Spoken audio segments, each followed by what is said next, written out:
Boa noite. Boa noite. Para cobrir rombo de 30 bilhões no orçamento, o governo anuncia corte de despesas e aumento de impostos. O pacote inclui adiamento do reajuste dos servidores, redução nos programas sociais e a volta da CPMF. Joaquim Levy defende clima de confiança. A maioria das medidas depende do Congresso Nacional. Na Rússia, Michel Temer diz que Dilma está se recuperando e vai completar o mandato. Corregedoria pede prisão de 6 PMs envolvidos em assassinatos de 2 suspeitos no Butantã. Nos terminais de ônibus da capital, novos administradores, velhos problemas.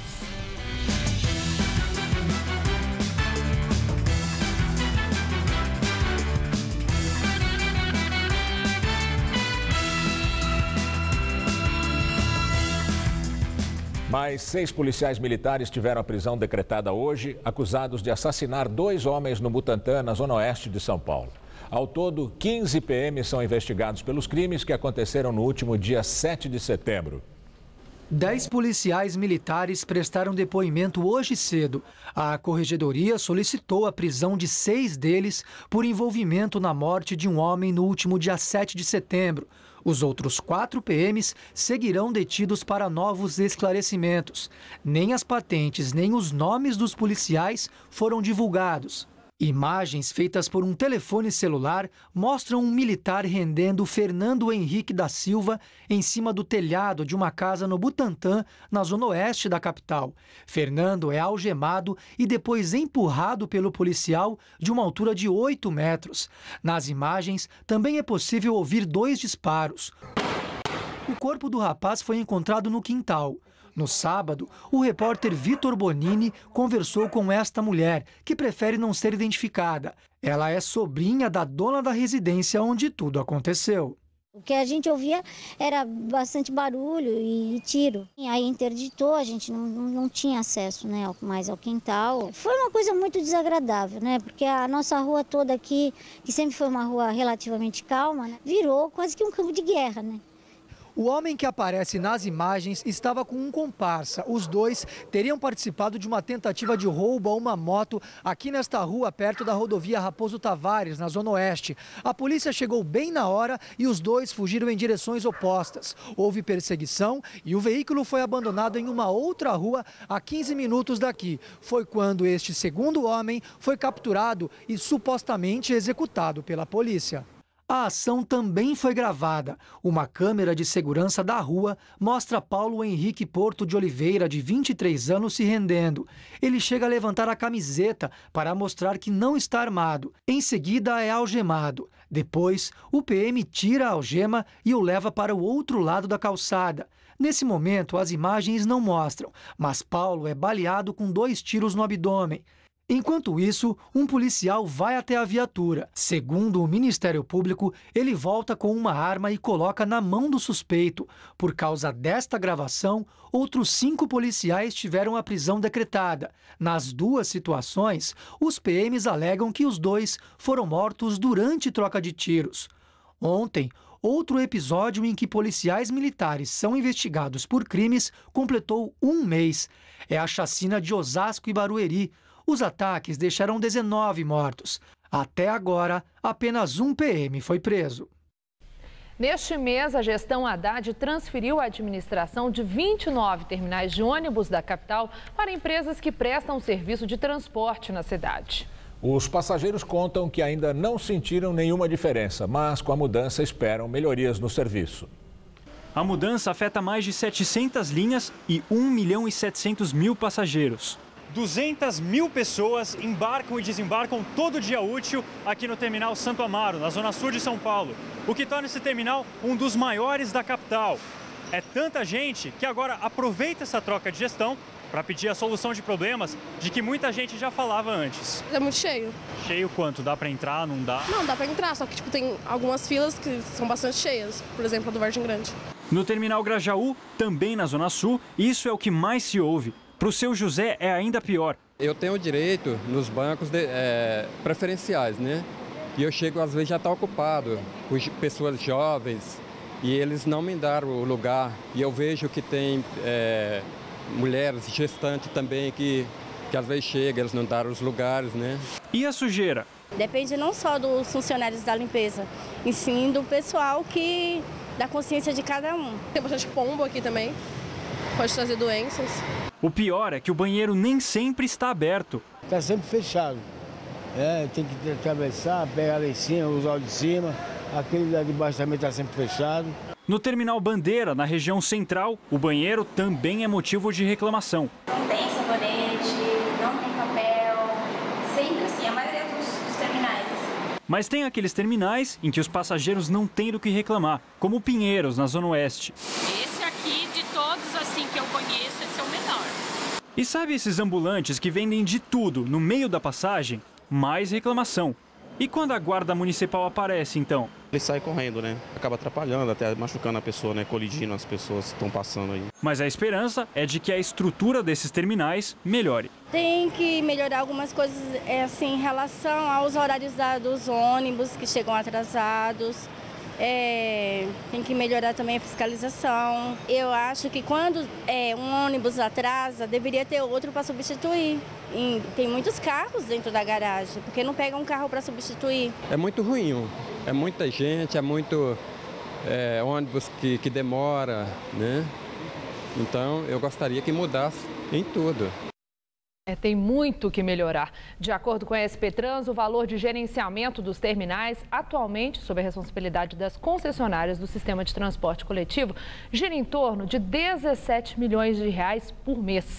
Depois de 3 meses de paralisação, servidores do Judiciário Federal no estado de São Paulo voltam ao trabalho, mas mantêm o estado de greve. Eles prometem continuar promovendo manifestações e caravanas a Brasília. A categoria é contra o veto da presidente Dilma Rousseff ao projeto de lei aprovado no Congresso que determinou reajustes salariais para o setor. No Fórum Trabalhista da Barra Funda, o maior do estado, as varas reabriram hoje, mas ainda houve problemas. Algumas varas estão dando um atendimento péssimo. Elas retiraram os cartazes, elas abriram? Abriram, estão funcionando, os funcionários passeando, muitos funcionários aqui embaixo. Não localizaram processos, por exemplo. Informações sobre andamento não foram dadas em algumas varas. As varas estão funcionando hoje?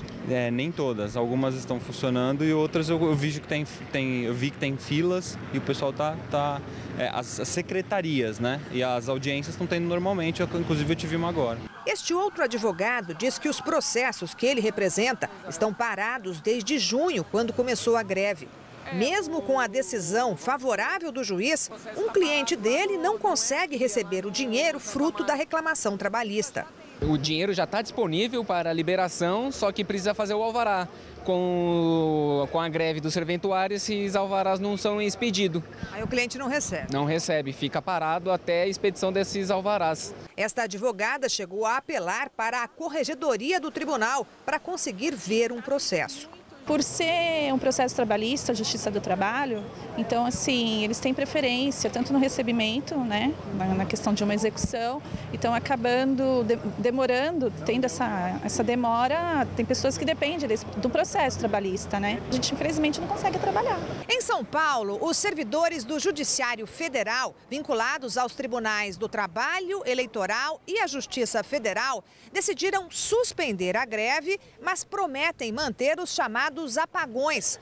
3 já estão marcados para a semana que vem. Nos dias 22, 23 e 24, os funcionários do Judiciário em São Paulo pretendem parar o trabalho de novo. A intenção é pressionar para que o Congresso Nacional derrube o veto da presidente Dilma ao projeto aprovado pelo Senado, que concede aumento de até 78,5% nos salários dos funcionários do Judiciário. O governo alega que a medida geraria um impacto financeiro que contraria o esforço para equilibrar as contas públicas.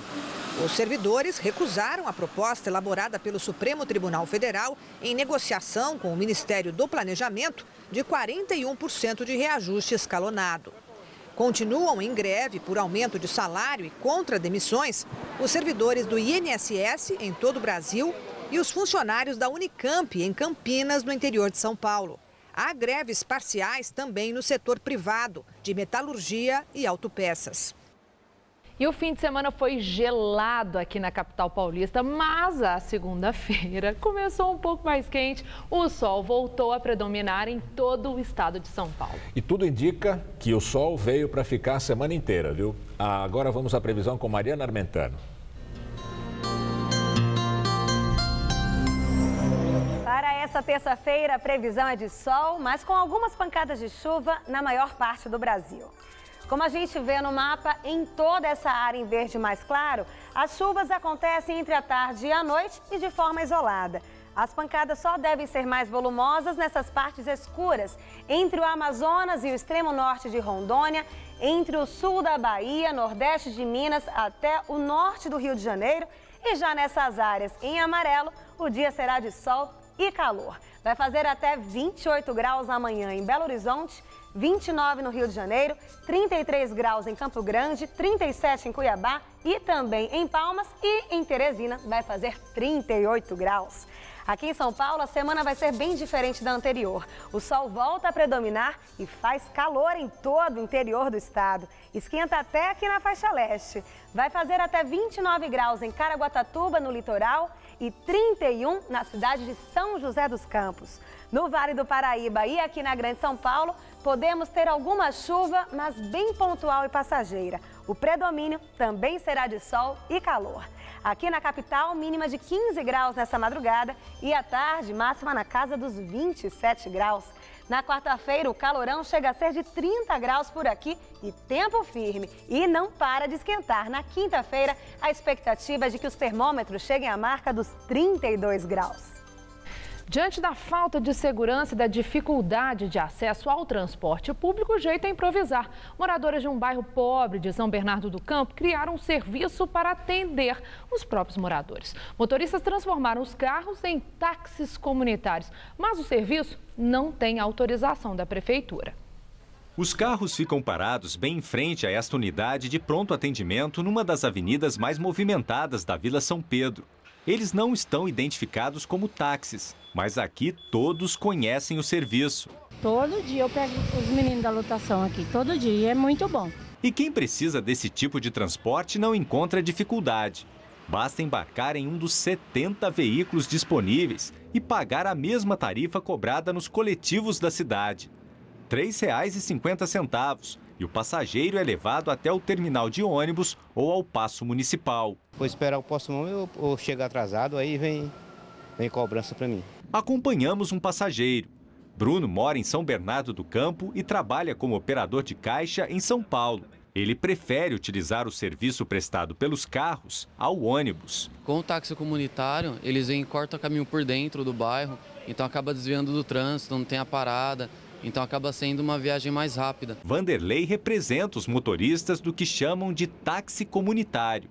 Ele explica que a ideia não é competir com os táxis regulamentados, nem com os ônibus, mas sim levar os passageiros onde esses veículos não chegam. Internamente na nossa região, que é um bairro com topografia muito acidentada, tem ônibus que não sobem as ruas lá da Vila São Pedro. Nossos carros sobem todas as ruas, além do que da questão de segurança, né? A nossa região, que é uma região periférica, que existe um grande índice de violência, então os taxistas acabam não indo para lá. Este motorista também faz o transporte dos moradores do bairro e chega a ganhar, em média, R$ 3.000 por mês. Consigo sustentar minha família e sobra alguma coisinha. Os motoristas admitem que o transporte é clandestino, mas que desde 2013 estão tentando regularizar a situação. Eles já encaminharam aqui para a prefeitura este documento, onde explicam a necessidade do serviço e como ele funcionaria se fosse regulamentado.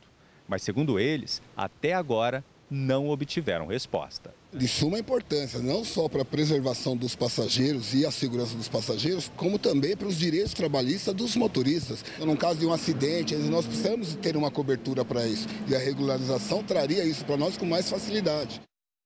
Em nota, a Prefeitura de São Bernardo do Campo afirma que a atividade é ilegal e que tentou a regularização por meio de uma licitação para o serviço, mas implicações legais impediram a regulamentação. Ainda de acordo com a Prefeitura, a atividade é periodicamente fiscalizada e, no caso de irregularidade ou flagrante, os veículos são apreendidos. O Boletim Focus, divulgado pelo Banco Central e feito junto a mais de 100 instituições financeiras, prevê que o PIB de 2015 feche o ano em retração de 2,55%. O mesmo relatório mostra que a inflação até o final do ano deve ser de 9,28%. E depois de um fim de semana de muitas reuniões entre a presidente Dilma Rousseff e vários ministros, o governo anunciou hoje um corte de gastos de 26 bilhões de reais que atinge programas sociais. O pacote de medidas inclui também a volta da CPMF. As mudanças foram anunciadas pelos ministros da Fazenda, Joaquim Levy, e do Planejamento, Nelson Barbosa. Para atingir a meta do superávit, o governo pretende adiar o reajuste dos servidores públicos para agosto do ano que vem e a suspensão dos concursos, o que geraria economia em 2016 de R$1 bilhão para o Executivo e R$500 milhões para os demais poderes. O programa de aceleração do crescimento vai sofrer corte no trecho que trata do Minha Casa Minha Vida em 4,8 bilhões de reais. Dentro da redução de gastos administrativos, o governo prevê a economia de 200 milhões de reais com corte de ministérios e cargos de confiança. O ministro da Fazenda, Joaquim Levy, disse que a CPMF será relançada com a alíquota de 0,2%, o que deverá render ao Tesouro 32 bilhões de reais. Segundo ele, a cobrança do imposto do cheque se dará por meio da vigência da lei aprovada em 1996, quando ela foi criada.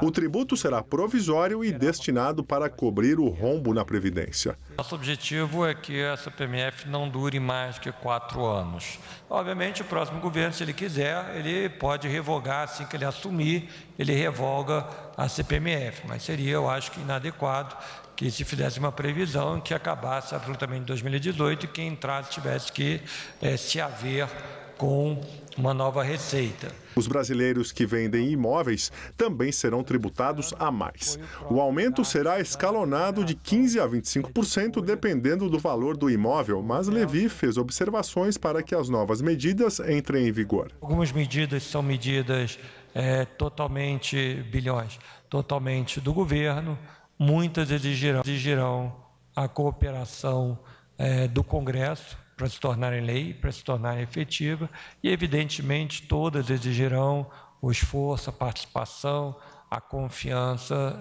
de todos os brasileiros. E agora vamos ao comentário de economia com Denise Campos de Toledo.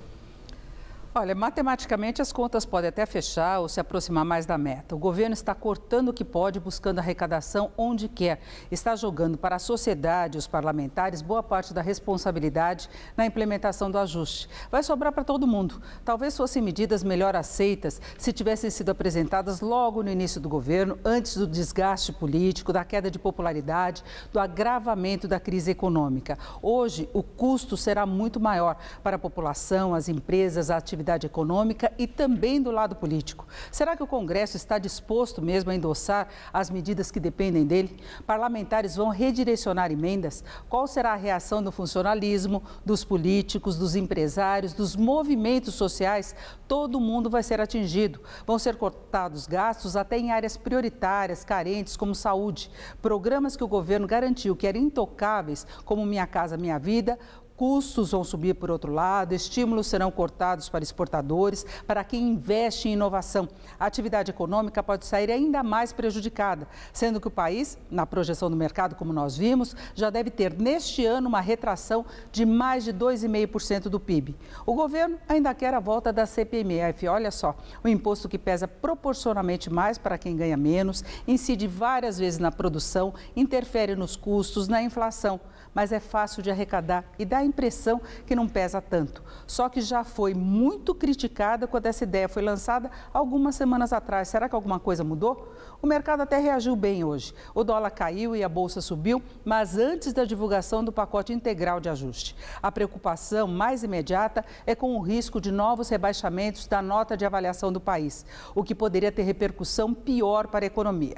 Mas o pacote é pesado. Se for implementado da forma prevista, pode jogar o país em uma recessão ainda mais profunda, com queda maior dos investimentos, mais dificuldade para a melhoria da competitividade e possivelmente mais desemprego. Fica a dúvida, por que o governo não fez tudo isso preventivamente, antes de mergulharmos numa das piores crises da história, antes do rebaixamento? É mais uma culpa que terá de carregar, sendo que ainda vamos conferir qual será a condição política, no sentido mais amplo, da implementação disso tudo.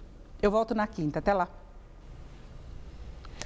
A taxa de juros média do cartão de crédito subiu para 350% ao ano em agosto.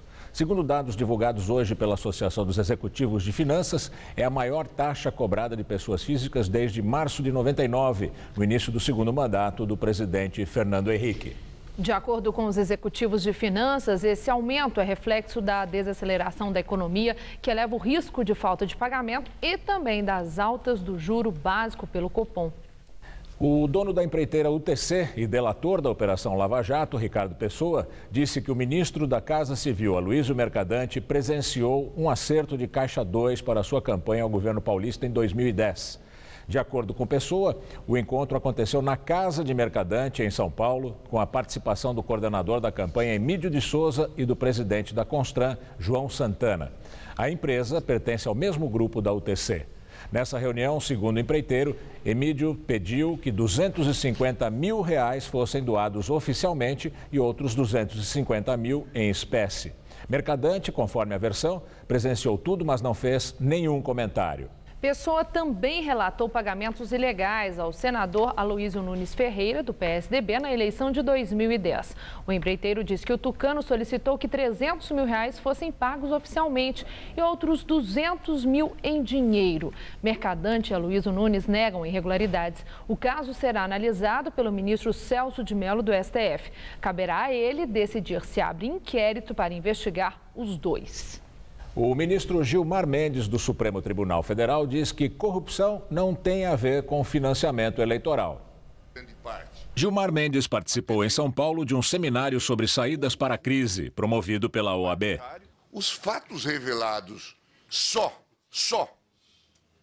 em relação à Petrobras, eles são suficientes para contar uma história de uma forma de governar, um método de administração. Isto pouco tem a ver com o financiamento do sistema eleitoral. Segundo ele, a proposta de proibir financiamento privado de campanha é uma ilusão e o modo de fazer política no Brasil é corrupto. O ministro citou a Operação Lava Jato. Nós criamos uma forma de governar corrupta em toda a sua extensão. Contaminou-se todo o tecido político. Sobre a crise econômica, Gilmar Mendes disse que não há como falar em aumento de impostos quando as pessoas estão indignadas com o aumento da corrupção. Em suma, é uma questão de legitimidade do próprio governo que está em xeque. O vice-presidente da República, Michel Temer, do PMDB, disse ter certeza que a presidente Dilma Rousseff vai completar o seu mandato no fim de 2018. Ele deu entrevista na Rússia, onde participou de missão oficial. Segundo Temer, Dilma está se recuperando cada vez mais. No começo do mês, numa reunião com empresários aqui em São Paulo, ele disse que seria difícil o presidente resistir com baixa popularidade. A declaração causou mal-estar no Palácio do Planalto. A reação da oposição foi imediata. O presidente nacional do DEM, senador Agripino Maia, disse que o governo erra novamente ao mirar o corte de investimentos e apostar na criação ou aumento de tributos. O líder do PSDB no Senado, Cássio Cunha Lima, afirmou que o ambiente no Congresso é contrário ao aumento de impostos e que a chance de aprovação da CPMF é limitada. O líder do DEM na Câmara, deputado Mendonça Filho, disse que o partido vai lançar uma frente no Congresso chamada de Basta de Imposto e que vai ter uma forte mobilização para que não se pague mais um centavo de imposto no Brasil. E agora o comentário de Josias de Souza, direto de Brasília. Ele fala sobre o impacto político do anúncio do corte de gastos do orçamento. O segundo governo de Dilma Rousseff vai se consolidando como uma denúncia do primeiro governo de Dilma Rousseff. No primeiro mandato, Dilma empurrou a economia brasileira para o caos. Agora, no segundo mandato, a presidente informa que para evitar que o caos se transforme em pântano, será necessário suportar novos sacrifícios, cortes de gastos adicionais, incluindo gastos sociais, e elevação de tributos, incluindo a recriação da famigerada CPMF. Daí as providências anunciadas hoje pelos ministros Joaquim Levy e Nelson Barbosa. Do ponto de vista econômico, essas providências são apresentadas como remédio. Do ponto de vista político, elas são veneno. Dilma Rousseff é hoje uma presidente muito impopular por conta da ruína econômica. E essas medidas empurram a economia brasileira um pouco mais para dentro do freezer. Não houve crescimento no ano passado, haverá recessão nesse ano e muito provavelmente o crescimento será negativo também no ano que vem.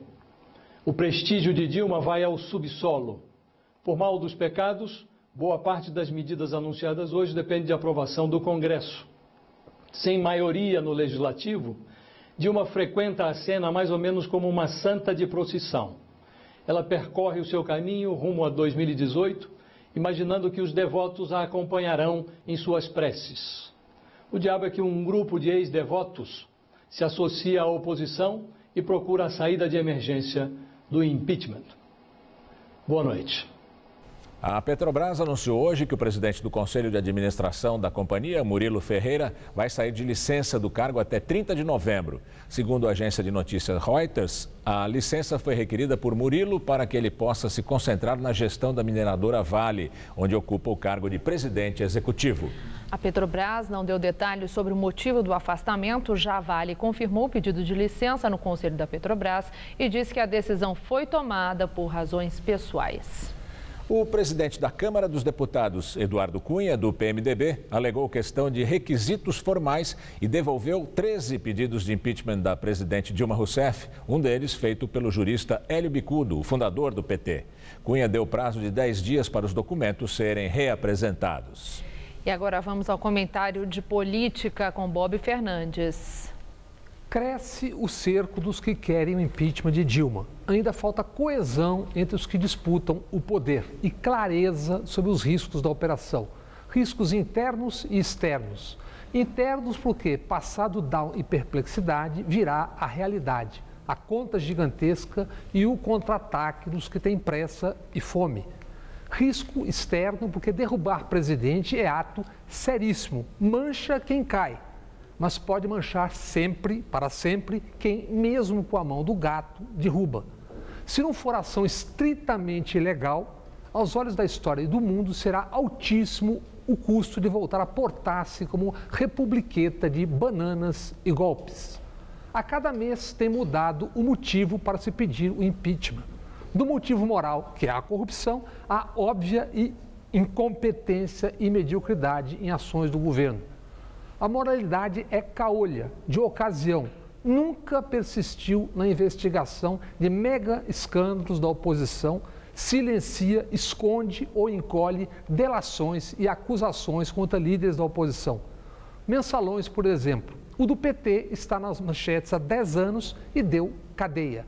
O do PSDB, sob silêncio, dorme numa gaveta em Minas. Zelotes e contas secretas do HSBC são escândalos do agora, do há pouco. De mega empresas e milionários, escândalos estimados em 38 bilhões de reais. Investigações, manchetes, panelas, indignação moral? Não, silêncio. No metrô de São Paulo, em governos do PSDB, roubaram 1 bilhão. A última notícia, não há acusação contra altos executivos da CPTM ou dos governos tucano. Então, isso deve ter sido coisa do maquinista ou da bilheteira. O impeachment depende de Eduardo Cunha, para quem o procurador Janot pede 184 anos de prisão. Há dias, a Câmara de Cunha aprovou a ocultação incrível das doações de campanha. Delegado da Polícia Federal quer ouvir Lula. Segundo o próprio delegado, aspas, não existem provas contra Lula, fecha aspas. Mas isso garantiu manchetes desmoralizantes no fim de semana. Manchete dessa segunda, PSDB já discute sua participação no eventual governo Temer. Imposta a hegemonia na narrativa midiática para multidões, se tenta intimidar quem ouse questionar tanta moralidade caolha, tanto silêncio e tanta bandeira. Boa noite. E agora as notícias do esporte com Rodolfo Gamberini e Celso Cardoso.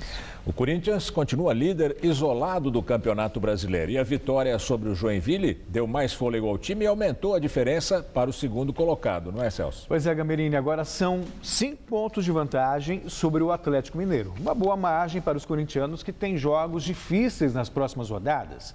São Paulo, Palmeiras e Ponte Preta também se deram bem na rodada. O Santos é que decepcionou. Vamos aos gols dos times paulistas no Brasileirão. O São Paulo foi a Porto Alegre encarar o Grêmio e saiu em vantagem aos 34 minutos de jogo com Alexandre Pato. Se livrou de 2 marcadores antes de bater, sem chance para Marcelo Groi. No final da partida, o tricolor paulista aproveitou bem o contra-ataque. Rogério passou por 2 e chutou cruzado no cantinho. 2-0 São Paulo. O Grêmio ainda esboçou uma reação com o Everton 2 minutos mais tarde, mas parou por aí. Grêmio 1, São Paulo 2, placar final. Em Itaquera, o Corinthians goleou o Joinville por 3-0. Malcom, Wendel e Wagner Love fizeram os gols da partida que teve recorde de público do clube no Campeonato Brasileiro. Em Campinas, a Ponte Preta detonou o Santos. O time campineiro abriu 3-0 com Badia aos 10 minutos, Ferron aos 23 e Borges aos 44 do primeiro tempo. Rafael Longini, nos acréscimos do segundo tempo, diminuiu para o Santos. Final Ponte Preta 3-1. E no sábado, o Palmeiras derrotou o Figueirense por 2-0. Jackson e Zé Roberto, de pênalti, marcaram para o Verdão. Você acha, Celso, que com esses resultados o campeonato caminha para uma definição? É cedo ainda. Acho que o Corinthians, obviamente, tem uma boa vantagem. A briga ainda é com o Atlético Mineiro e com o Grêmio, apesar da derrota para o São Paulo. Mas não dá para você cravar nada. A diferença hoje é de 5 pontos. Mas o Santos, por exemplo. O Santos vai jogar com o Atlético Mineiro e com o Corinthians. Vamos imaginar que o Santos perca do Atlético e ganhe do Corinthians. Já mudou o campeonato. Claro. Quer dizer, pode fazer com que o Atlético assuma a liderança. Em 2 jogos. Vamos supor que o Santos ganhe as 2. Pronto, aí caminha cada vez mais perto para o G4. É o que o Santista espera e eu sei que você também espera. Mais de 42 mil pessoas assistiram ao jogo do Corinthians em Itaquera no domingo de manhã. Foi a estreia do Corinthians nesse novo horário do Campeonato Brasileiro, 11 horas da manhã. O horário agradou os torcedores que lotaram a arena, quebrando o recorde de público do clube no Brasileirão.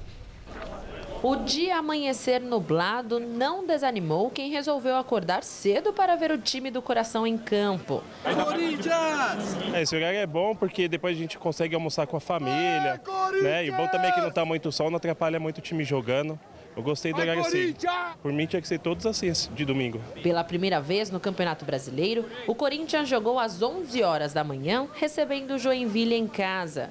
O horário mais cedo que o habitual jogo no meio da tarde agradou grande parte dos torcedores. E ele vai adorar porque fala aí, vai Corinthians! Vai Corinthians, fala! Esse horário é bem bacana porque durante a semana fica muito tarde, metrô, o acesso, mas fantástico, um ótimo horário. A Larissa tá feliz, né, Larissa? Larissa, o que você acha desse horário? Você gostou de acordar cedinho para vir aqui no estádio? Eu acordo sempre. E o domingo foi mesmo dia para reunir os amigos e principalmente as famílias. Entre as crianças, muitas espantaram o frio, praticamente uniformizadas com o branco e preto e também com o novo uniforme laranja do Timão. Vai Corinthians! Até seu Gracindo, de 82 anos, voltou a ser criança, visitando pela primeira vez o estádio em Itaquera. Eu quase nem dormi direito. Ansioso para vir assistir o jogo. Como é a primeira vez, conhecer o estádio.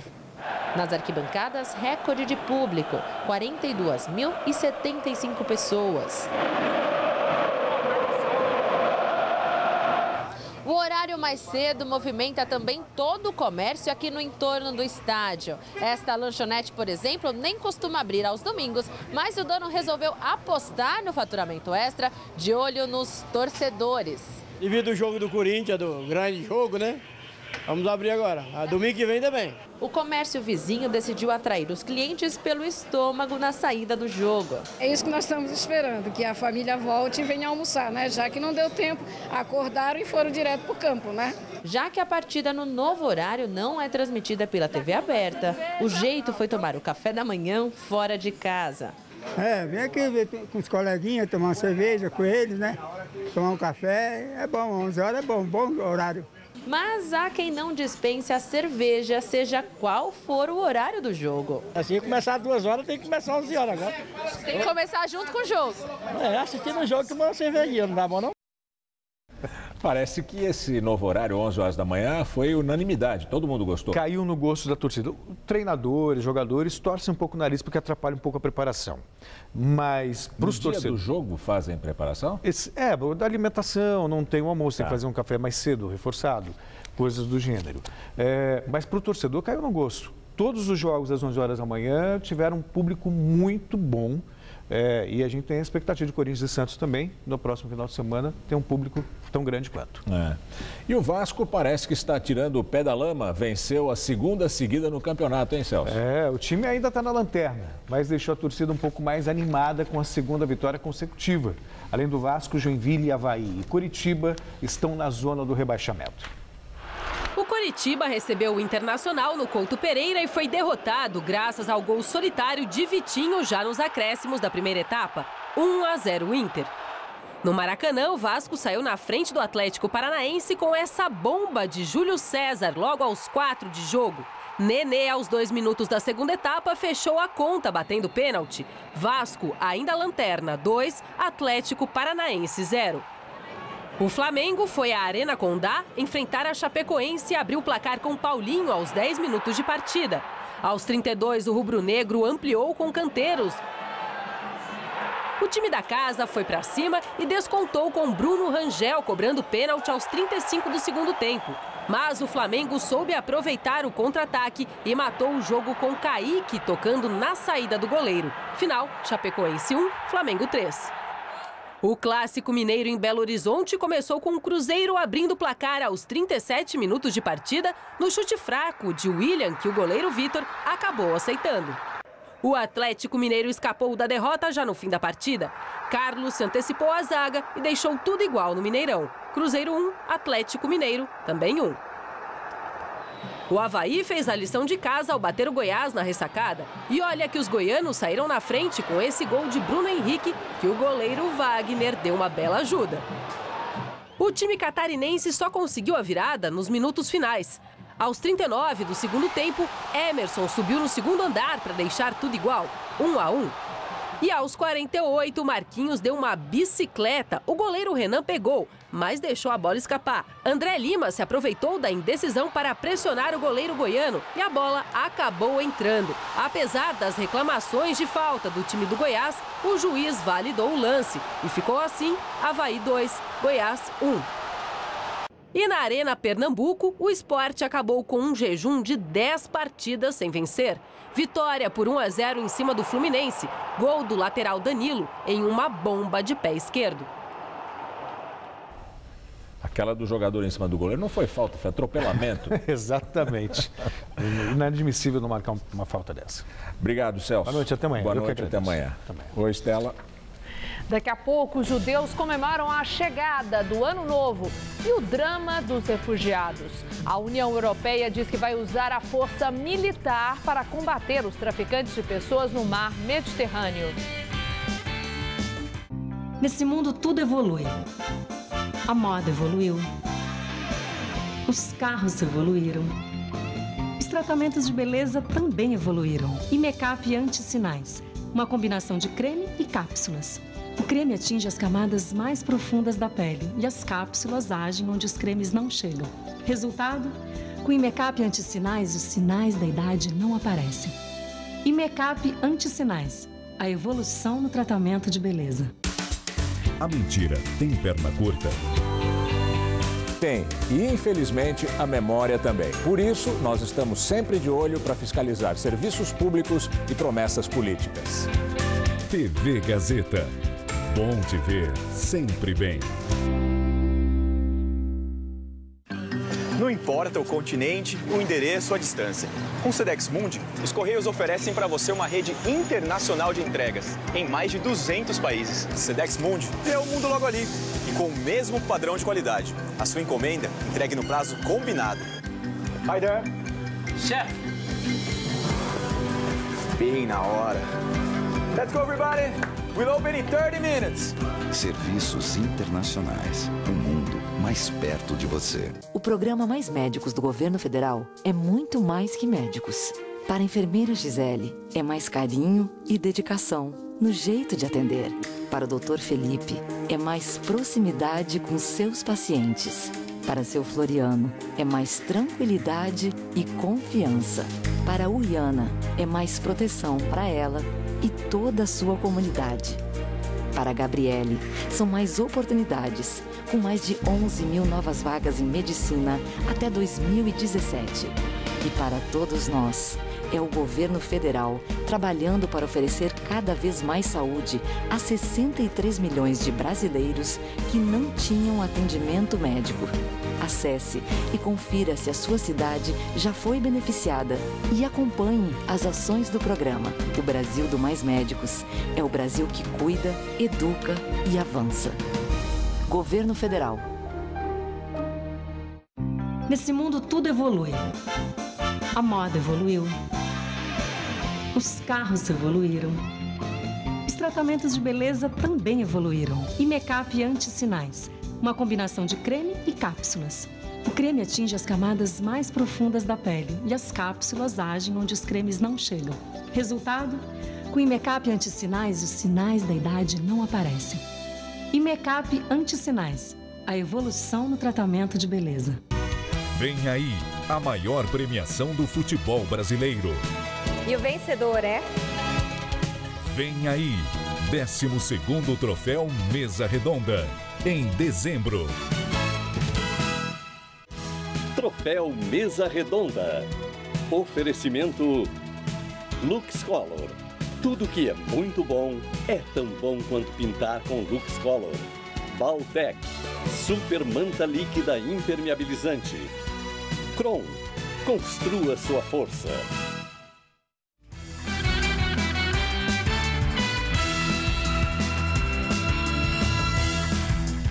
A movimentação política do PMDB de olho nas eleições de 2016, na entrevista do dia com Maria Lídia Flandoli.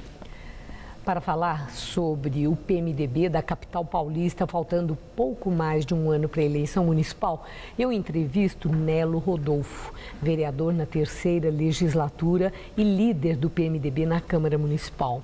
Nelo Rodolfo já foi presidente da Câmara e também deputado federal. Muito obrigada por estar conosco. Vamos falar do PMDB, que tem uma situação bem complexa. Em São Paulo e também na conjuntura nacional. A gente começa por São Paulo. É aliado do PT, parceiro do prefeito Fernando Haddad, tem várias secretarias, subprefeituras. E, no momento, houve ali o entendimento do PMDB com Haddad, um entendimento de apoio. Chalita entrou na prefeitura, Secretaria da Educação, tudo isso. Recentemente, Michel Temer colocou os cargos do PMDB à disposição de Haddad, né? Porque no PMDB se cogita candidatura própria. E a coisa toda fica ainda mais complexa com a entrada da Marta no PMDB, com claras intenções de sair candidata no ano que vem. PMDB vai mesmo ter candidato próprio? Vai pedir o divórcio a Fernando Haddad? Boa noite, Maria Lídia. Na verdade, nós estamos vivendo uma sucessão de acontecimentos no Brasil. E você falou do PMDB, o PMDB é o Partido do Brasil. O PMDB, ele é anterior ao PT, ele é anterior ao PSDB, é o partido mais antigo do Brasil. E é natural que houve uma aliança. Nós estamos aí num processo agora, em novembro, nós vamos ter uma decisão em relação a nível nacional, se o PMDB continua com o PT ou não, vai ser uma convenção. E o PMDB na cidade de São Paulo, né, onde você coloca, no estado de São Paulo, o PMDB com o Chalita, em 2012, ele teve 14% dos votos ao cargo executivo. Na eleição do ano passado, com o SCAF, nós tivemos 18% dos votos. Quando foi costurado o acordo com o prefeito Fernando Haddad, foi um acordo pós a eleição do ano passado, nós não tínhamos a situação que nós temos hoje em São Paulo e que nós temos no estado e que nós temos no Brasil todo. E em São Paulo define quando? Então, em São Paulo nós vamos, a senadora está vindo para cá, vai fazer a filiação dela aqui no dia 26 no Teatro Tuca. O Chalita, a senadora está vindo para cá, a Marta. O nosso candidato natural hoje é o Chalita. Nós temos um compromisso com o prefeito, né? Estamos com um compromisso com o prefeito de se analisar a conjuntura do que vai estar acontecendo no ano que vem. Bom, e aí, isso para vocês terem essa imagem desse cenário político, vocês têm um prazo para tomada de decisão em São Paulo? Nós não podemos nos ausentar do que a sociedade quer. Então, o PMDB, nós tivemos, numa eleição de 2012, nós só apresentamos um candidato, ele foi muito bem recebido pela população. Em 2018, no ano passado... Essa é a tendência, candidatura própria? Hoje, a tendência, o que está combinado, só para deixar claro, para não falar que a gente está fugindo da resposta. O que está combinado com o prefeito é que no ano que vem, nós vamos analisar a viabilidade eleitoral da candidatura do prefeito Fernando Haddad.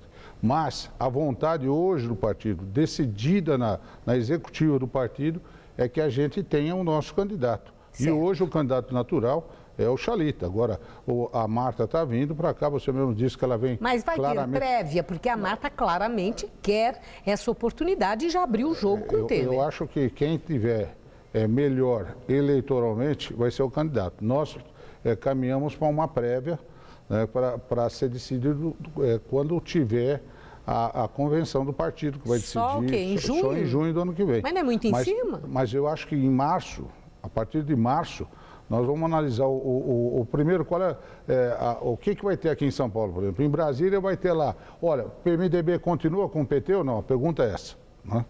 Aqui em São Paulo, primeira pergunta, você é favorável a uma aliança com o prefeito Fernando Haddad?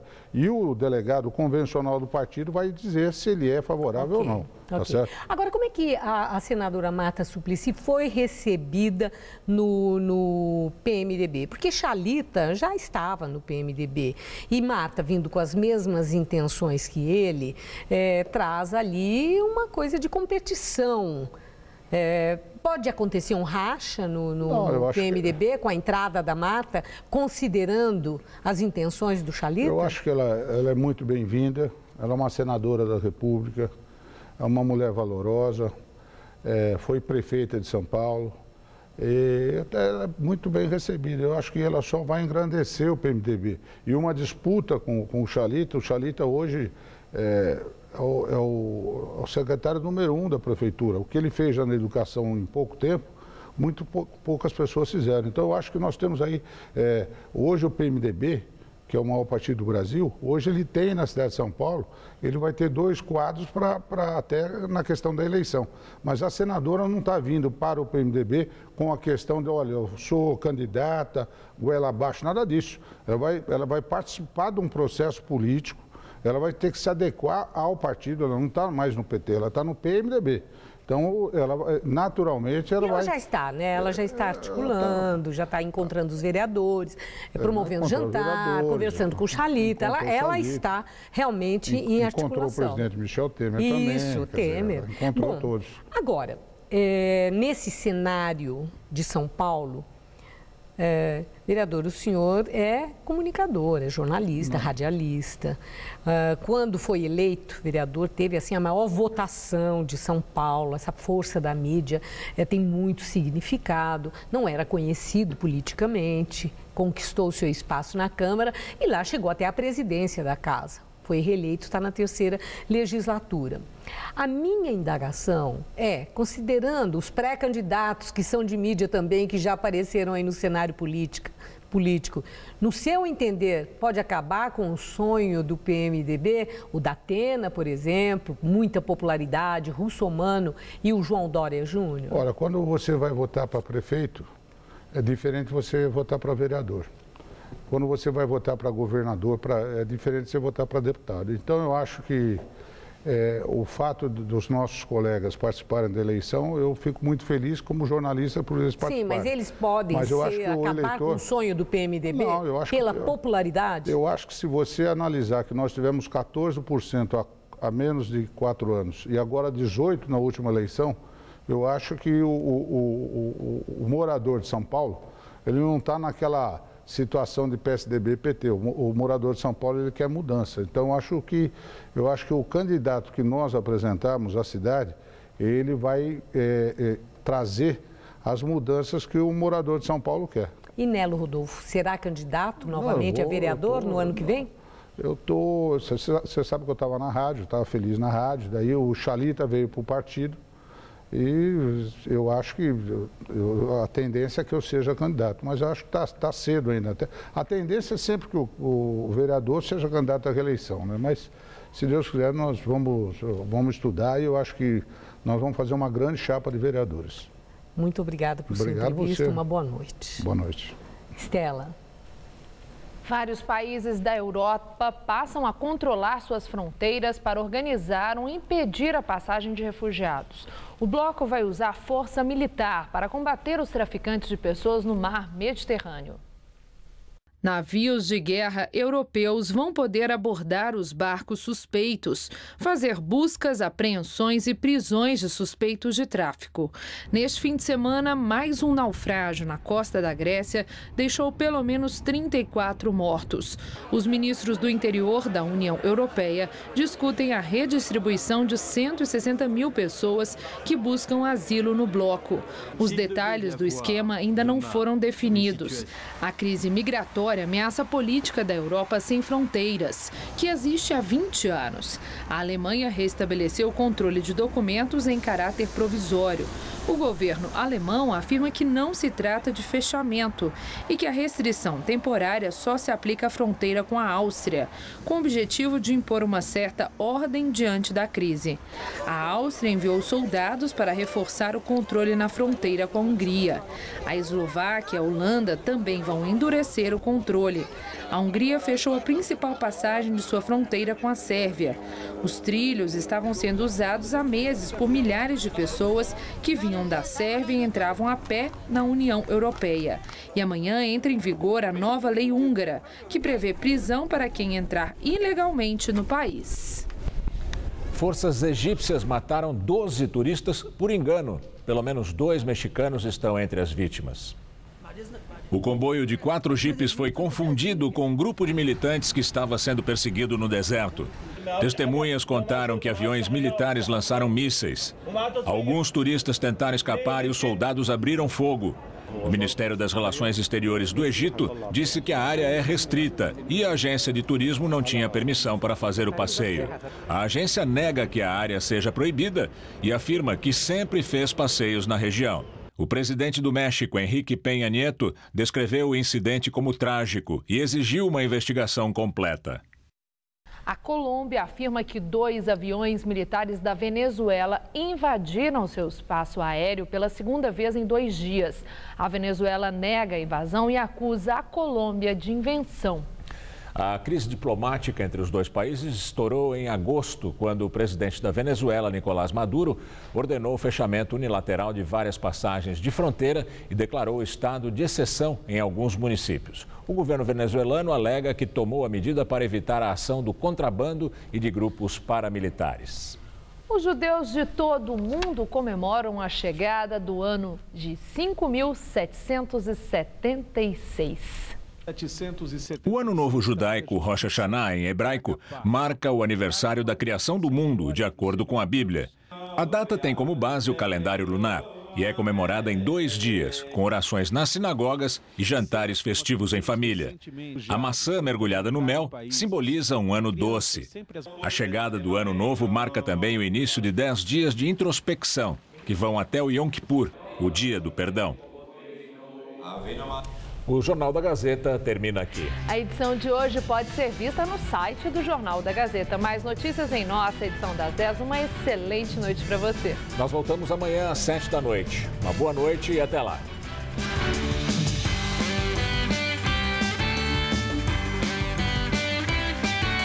Hoje, 10h30 da noite, no Todo Seu, confira um bate-papo com o coreógrafo Jarbas Homem de Melo.